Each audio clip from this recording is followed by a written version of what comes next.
하나님의 영에 의해 감동된 사람, 하나님의 영에 감동된 사람, 그런 사람이 되어야 될 줄로 믿습니다. 요셉이 바로왕 한 사람에게 잘 보여서 노예와 억울한 죄의 신분에서 애굽의 총리 자리까지 오르게 되었어요. 그렇게 되었다라고 생각합니다. 그런데 우리가 기억해야 될 것이 무엇입니까? 하나님께서 처음부터 끝까지 요셉의 삶에 관여하셨다는 거예요.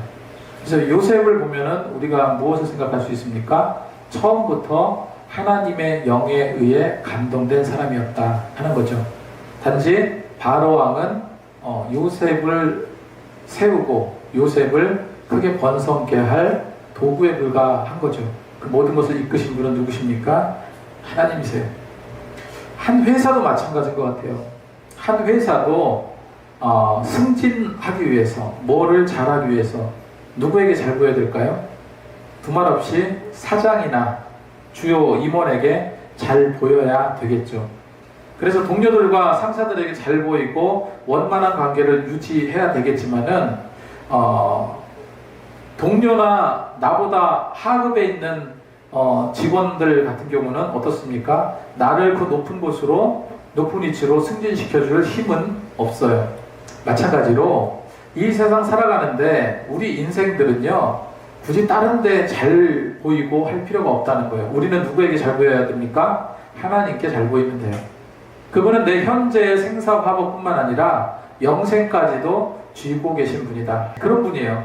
그래서 우리는 그 하나님께 잘 보이는 인생이 되기를 소망합니다. 그 바울도 인생의 기준이 지향점이 사람이 아니었잖아요. 사람이 아니고 오직 하나님께로만 향해야 될 그런 인생이라는 것을요, 늘 성경을 통해서 이야기하고 있습니다. 갈라디아서 1장 10절에 바울은 이렇게 말합니다. 이제 내가 사람들에게 좋게 하랴, 하나님께 좋게 하랴, 사람들에게 기쁨을 구하랴. 내가 지금까지 사람들의 기쁨을 구하였다면 그리스도의 종이 아니니라 고백합니다. 우리 좀 이렇게 좀 고백했으면 좋겠습니다. 우리 하나님께 잘 보입시다. 요셉은 하나님의 능력으로 꿈을 해석하였고요, 그로 인해서 애굽의 바로 왕을 굉장히 흡족하게 했어요. 바로는 요셉에게 이렇게 말합니다. 38절 39절 말씀에 바로가 그의 신하들에게 이르되 이와 같이 하나님의 영에 감동된 사람을 우리가 어찌 찾을 수 있으리요. 요셉에게 이르되 하나님이 이 모든 것을 내게 보이셨으니 너와 같이 명철하고 지혜 있는 자가 없도다. 그러니까 그 이방 신을 믿는 바로가 여호와 하나님을 찬양합니다. 여호와 하나님을 감동된, 그 영에 감동된 사람을 우리가 어떻게 찾겠느냐? 이처럼 대단한 사람을 내가 보지 못했다. 그리고 요셉에게 뭐라고 합니까?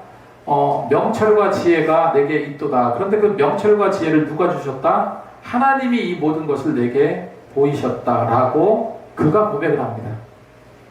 여러분, 우리 믿는 자는 그래서 믿는 자 다워야 돼요. 여기서 하나님의 영이라고 나오는데 하나님의 영은 엘로힘 르아흐라고 합니다. 엘로힘 르아흐. 하나님은 다양한 명칭들이 있어요. 우리 사람에게도 뭐 모양이나 아니면 뭐 습관이나 그 뭐 어떤 특이한 행동들의 별명을 짓잖아요. 별명을.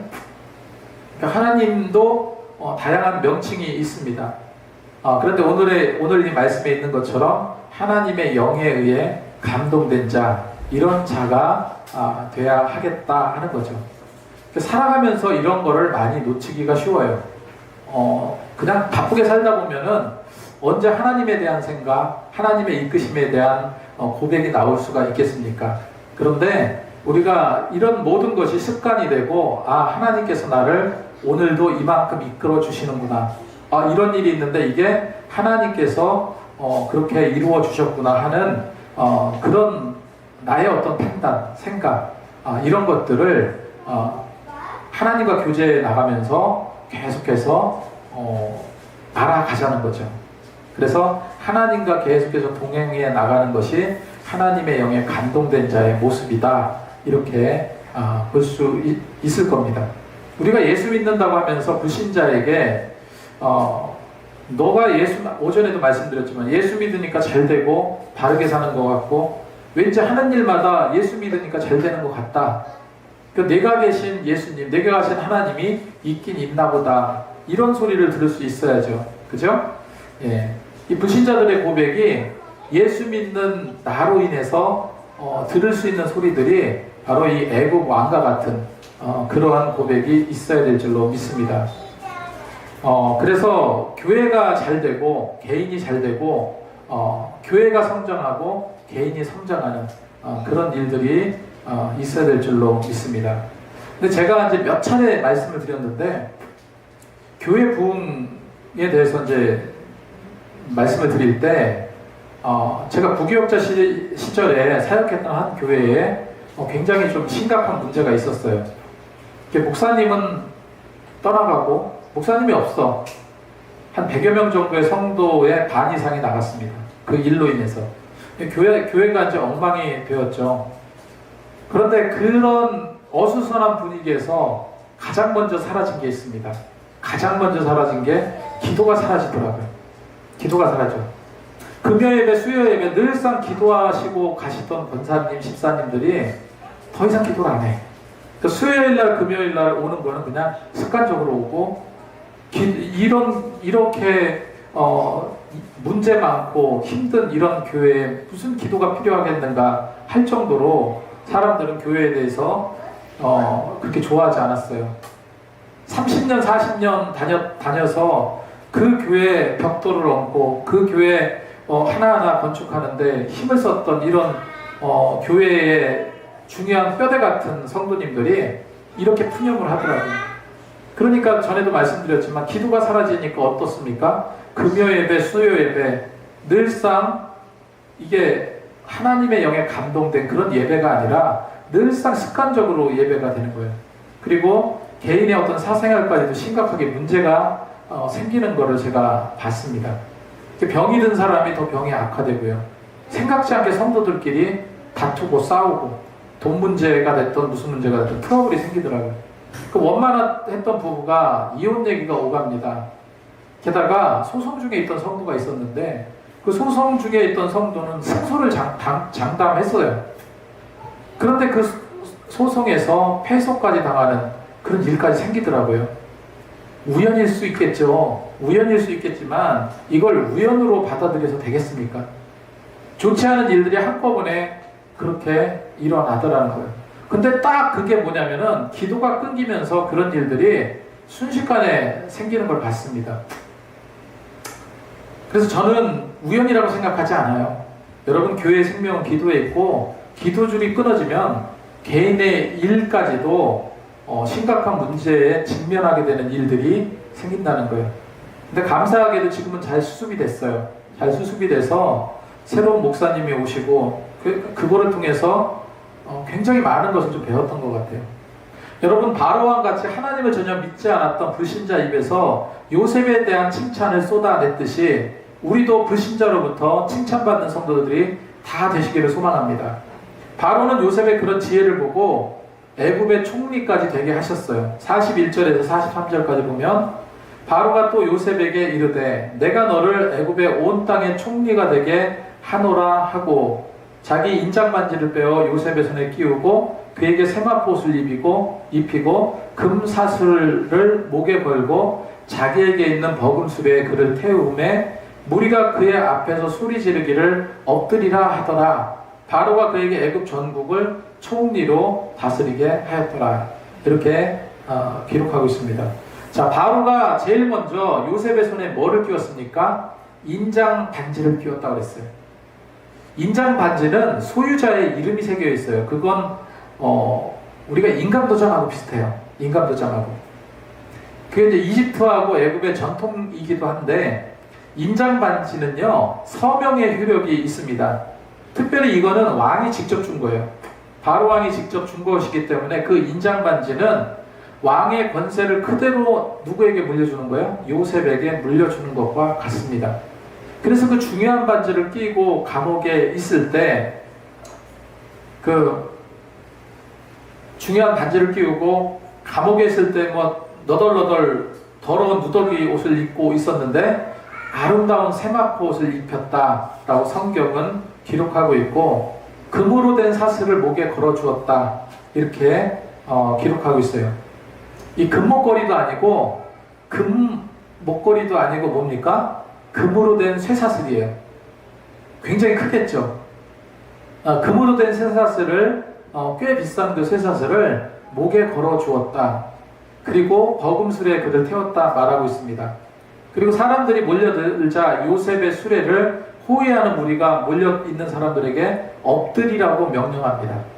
자, 이 요셉의 신분이 노예에서 애굽의 총리가 되니까 많은 사람들이 그 눈을 대하지 못할 정도로 엎드려서 그를 절하고 굽혀서 경배할 정도로, 그 정도로 대단한 사람이 상상 못할 그런 대접을 받았다는 거예요.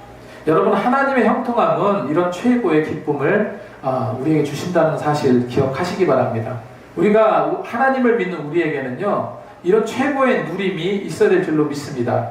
우리가 믿고 기도하고 나가면 하나님께서 그런 승리의 길을 보여주시리라고 믿어요.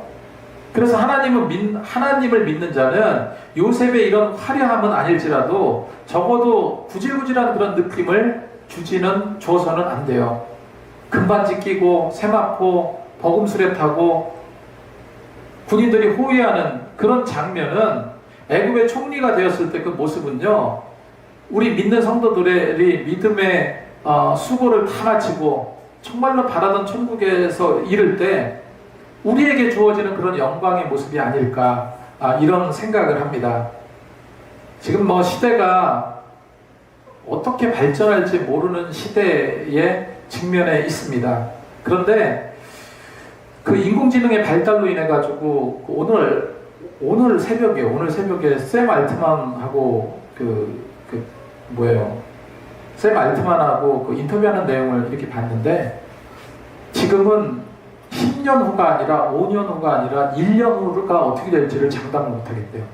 그 정도로 속도가요, 이 발전 속도가 어마어마하게 발전하고 우리가 눈으로 보잖아요. 지금 벌써 별의별 로봇가 다 나왔어요.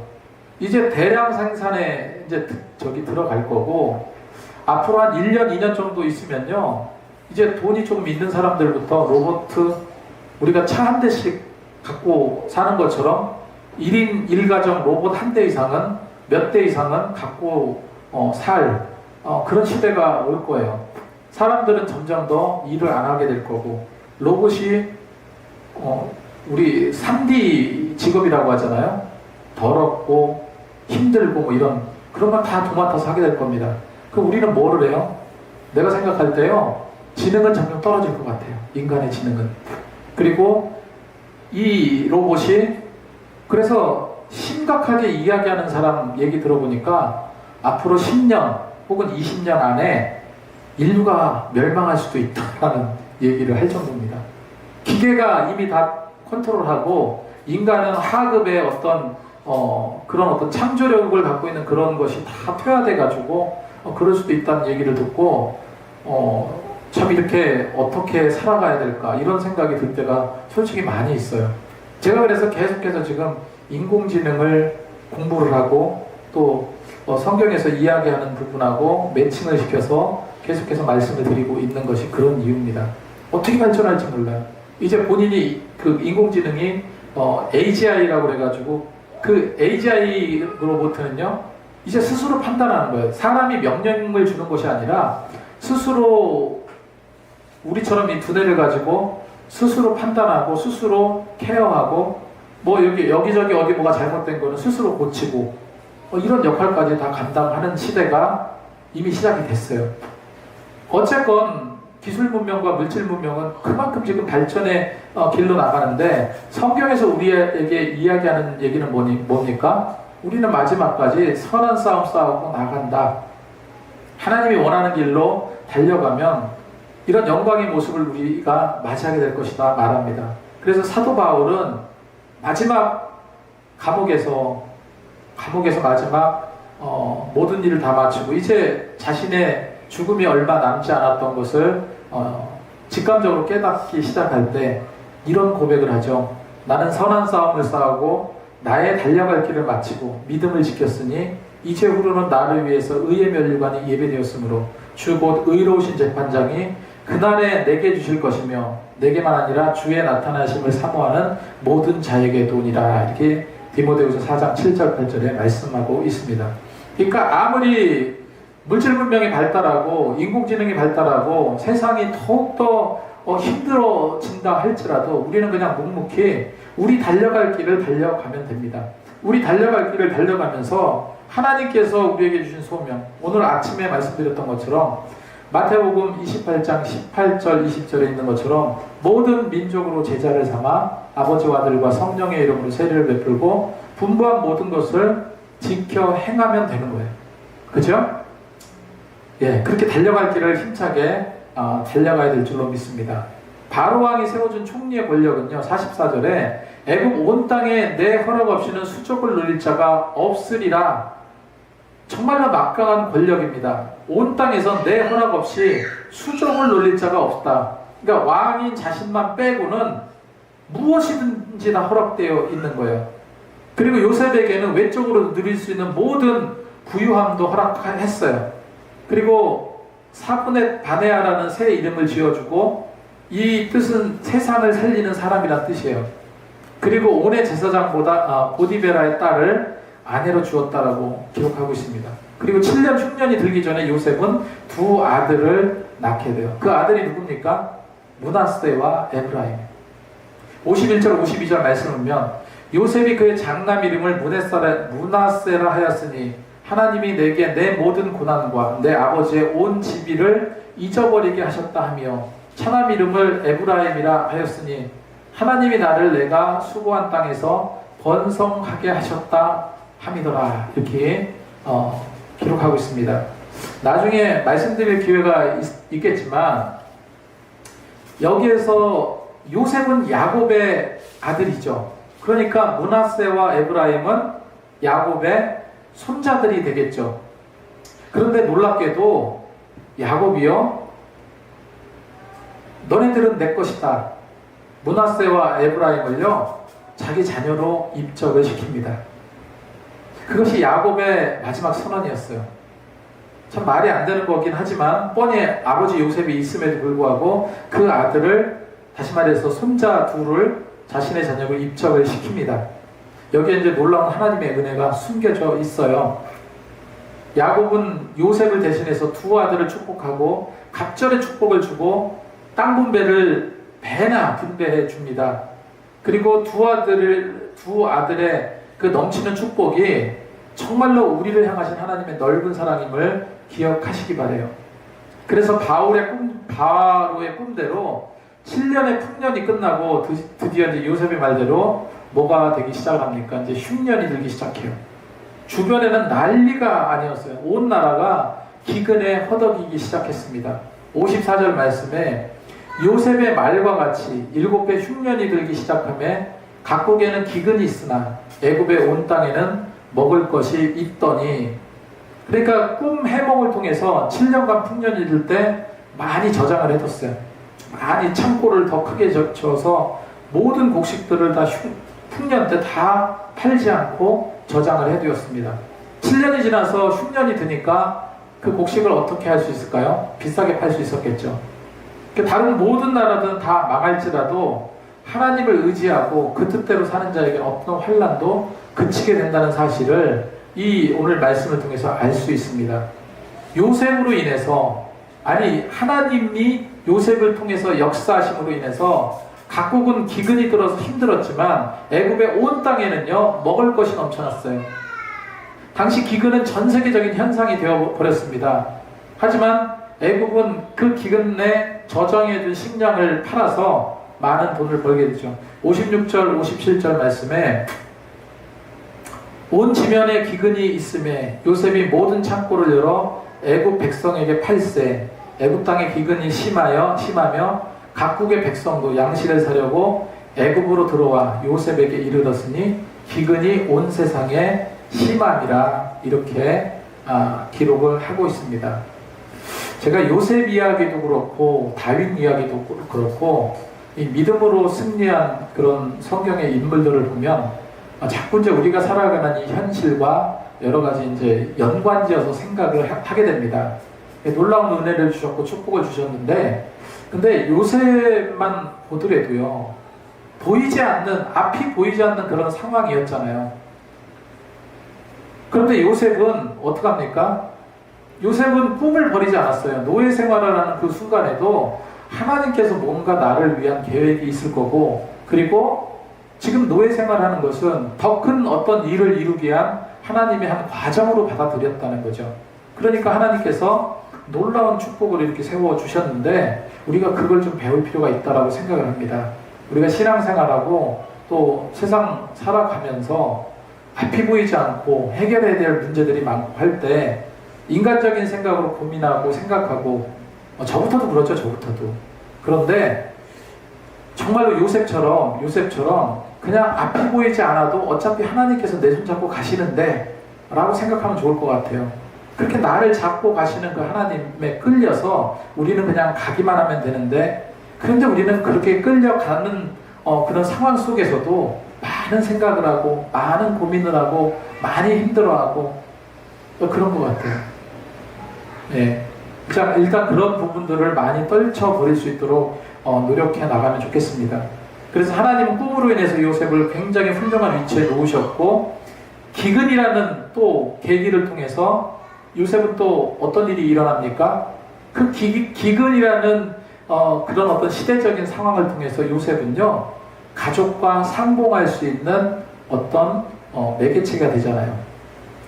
기근은 어려움이고 고통이지만 가족을 만날 수 있게 해주는 행복의 끈이었습니다.